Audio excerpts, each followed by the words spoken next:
አንድ ሚሊዮን ብር ብታገኝ ምን ታደርገዋለህ? ምናምን እንዴ ብር ችግር የለብኝም ይቅርታ አድርግልኝ። ስለ ብር ለምን እንደምትጠይቀኝ ሲጀምር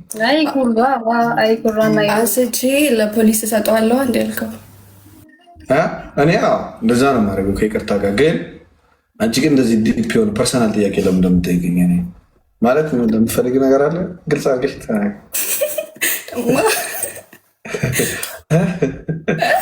ለምን ፐርሰናል ነገሮች አይጠይቅም? አሁን 1000 ብር ባገኝ እኔ ማነው ይቅርታ 1 ሚሊዮን ብር ባገኝ ምን እንደማደርገው ይህ ፐርሰናል ላይፍ ነው። 1 ሚሊዮን ብር ነው እንደልከኝ ብርማ ምን ያደርግበታል? ምንም አይደረግበትም እኮ። እኔ እኮ ዶላር ያልከኝ መስሎኝ ነው።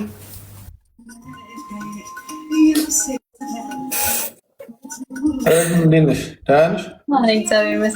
ክፉና ደጉን የማታውቅ ልጅ እንዴት አይሻት? ደስ ትላለች። እንዲህ ላሳድጋት እያሰብኩ ነው። ላሳድጋት ነው አብረን ልናድግ እያሰብን ነው።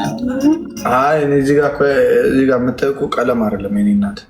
ላሳድጋት ፀጉር ነው እዚህ ጋር የምታየው ማለት እኔ አድጌ ጨርሻለሁ።